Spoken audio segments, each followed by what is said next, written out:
best on the answers your questions. From rooming, feeding, breeding to riding, just ask us anytime, and we will reply. So come and join our fun, get the knowledge you need. We're here to give you answers. Ebony Park, with you each week.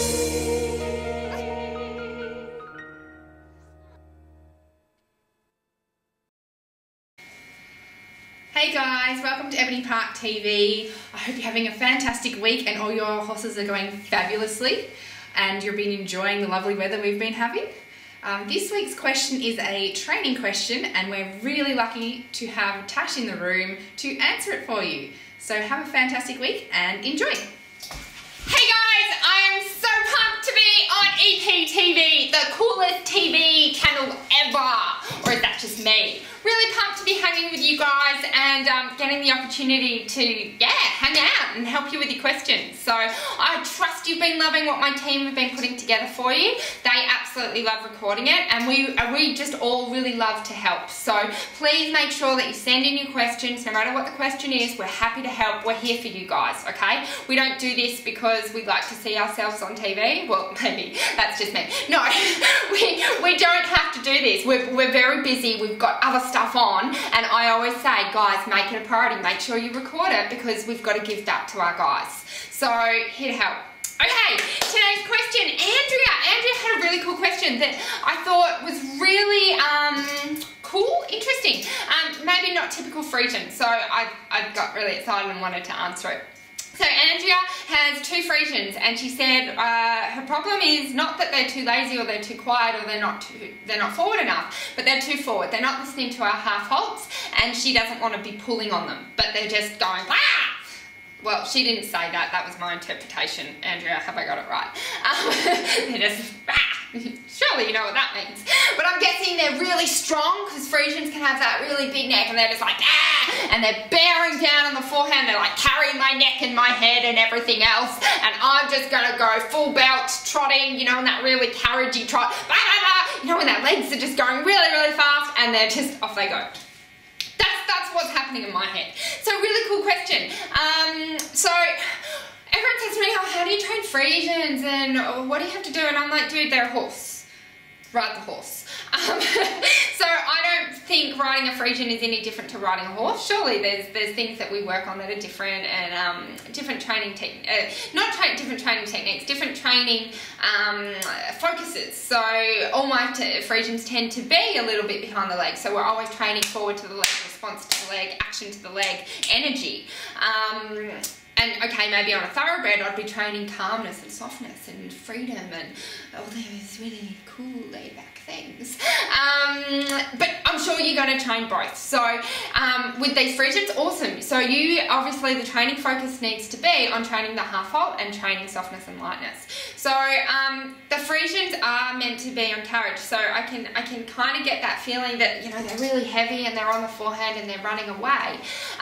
That's because all their weight's on their shoulders and on their front.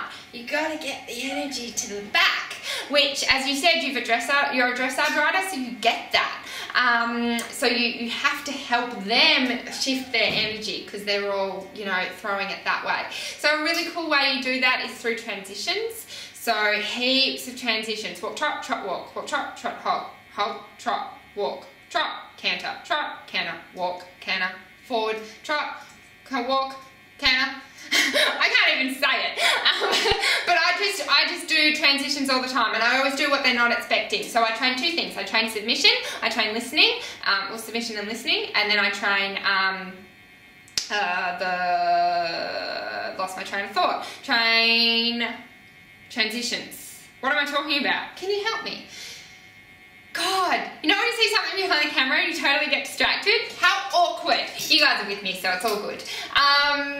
Why do I train transitions? That's right, because submission, so I get the submission and then I'm also training them to carry weight behind.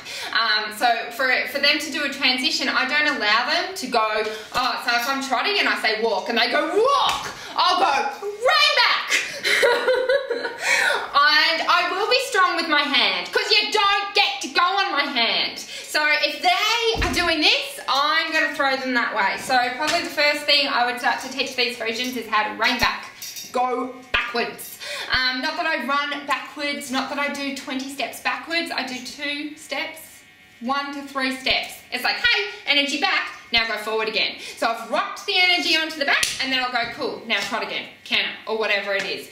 So I'm just very, very clear in my body and in my response to what the horse does as to whether that response is allowed or not. If the horses only do 2 things, what we tell them and what we allow. So if you're allowing them to run in the forehand, you're allowing them to be heavy, and you're just going, oh, well, I don't want to be hard. I'm not hard. I ride with very soft hands, but if my horse is going 10 kilos, they get a sharp half halt. I'm not holding their head. So you can say, oh, it might be harsh or it's cruel, I don't want to pull on their mouth. They're pulling on you. Did you realise this? So either you're going to get pulled on or you've got to do the pulling. And I hate the word pulling because you'll never pull.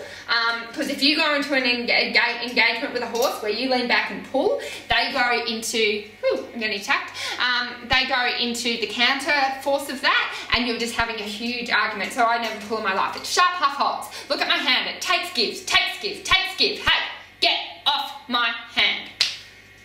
Trust that helps. So with all of your training, guys, I hope that's helped all of you, even if you're not having a challenge around the horse being too forward. But if the horse isn't reacting, same thing. Make sure your horse understands the rules. Make sure your horse understands what it should do and what it shouldn't do, and what is allowed and what's not allowed. I'm always screaming at Luce, poor darling. She's doing so well with my young ones. But I'm like going, I'm confused. I didn't learn anything, so I don't think he did. If I'm watching her train. And then if people watch me train, they're like, wow, you have crystal clear clarity in what you reward and what you say is not on. And that's how I get the results I get, and that's how my horses love to work because they know the rules. Imagine if you're a child and you're like, oh, today I could ride on the walls and tomorrow I can't. It gets very confusing, but people do that with the horses. Today, oh, he can canter with a few steps of trot, and tomorrow, oh no, now he has to canter properly. Just set it up from the beginning. Teach them what they have to do, and of course be fair, be playful. I was riding Zeus all yesterday going, oh, and it was a mess. It was just, and I was just laughing my head off. I was going, oh, he's so confused. And I was like, just, it's okay, buddy. And this was just walk trot. He kept, walk trot. He's like, I forgot how to do a walk trot transition. He kept doing walk canters. And it's funny because he's so trying to please and he's so trying to help and he's so just like, oh, we do walk canters, so I'm just going to walk canter and I just want to please mummy. So that's cool. Reward that. Have fun with that. Play with that. And then just have crystal clear clarity. I kept telling him, no, that was not my canter seat. This is my trot seat. This is my canter seat. And I was stepping it up, like I was making him do walk trot, walk canter, walk trot, walk canter. So he had to listen for my tiny little cues. So trust that helps. Thank you so much for letting me be a part of TV today. And you guys have a super week, and let us know if there's anything we can do to help.